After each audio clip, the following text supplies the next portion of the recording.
அனைவருக்கும் வணக்கம்.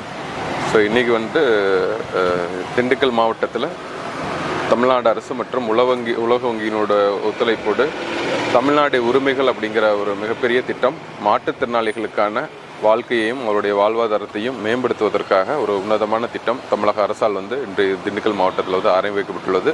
இந்த திட்டத்தினுடைய முக்கியமான ஒரு நோக்கம் மாவட்டத்தில் இருக்கக்கூடிய அனைத்து மாற்றுத்திறனாளிகளுடைய கணக்கெடுப்பு.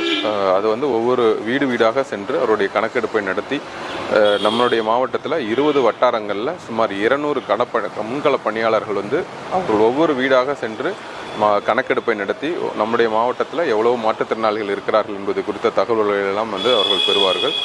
அந்த வகையில் இந்த திட்டம் மாவட்டத்தில் எவ்வளோ மாற்றுத்திறனாளிகள் ஒவ்வொரு கேட்டகரியில் எவ்வளோ பேர் இருக்காங்க அப்படிங்கிறத தெரிஞ்சுக்கிறதுக்காகவும் அவர்களுக்கான என்னென்ன மருத்துவ வசதிகளாக இருக்கட்டும் பிற தேவைகளாக இருக்கட்டும் அதை பூர்த்தி செய்யும் வகையில் 20 வட்டாரங்கள்லையுமே சரி வட்டார அளவிலான ஒன் ஸ்டாப் சென்டர்ஸ் இந்த திட்டத்தில் முக்கியமாக அறிமுகப்படுத்துகிறாங்க. அது இல்லாமல் சப்டிவிஷன் லெவல்லையும் மாவட்ட அளவிலையுமே அதனுடைய எக்ஸ்பர்ட்ஸ் எல்லாமே இருப்பாங்க. அதனால் மாற்றுத்திறனாளிகள் இது ஒரு முக்கியமான இந்த திட்டத்தில் மாற்றுத்திறனாளிகளும் சரி பொதுமக்கள் ஒவ்வொரு வீடுகளாக வரும்போது கணக்கெடுப்பிற்கு இந்த முன்கள பணியாளர்களுக்கு போதுமான ஒத்துழைப்பையும் ஒருங்கிணைப்பையும் வழங்கி இந்த ஒரு திட்டம் மிகவும் வெற்றிகரமாக அமைய அனைவருடைய ஒத்துழைப்பையும் வழங்க வேண்டும் என்று மாவட்ட ஆட்சித்தலைவரின் சார்பாகவும் மாவட்ட ஆட்சியரின் சார்பாகவும்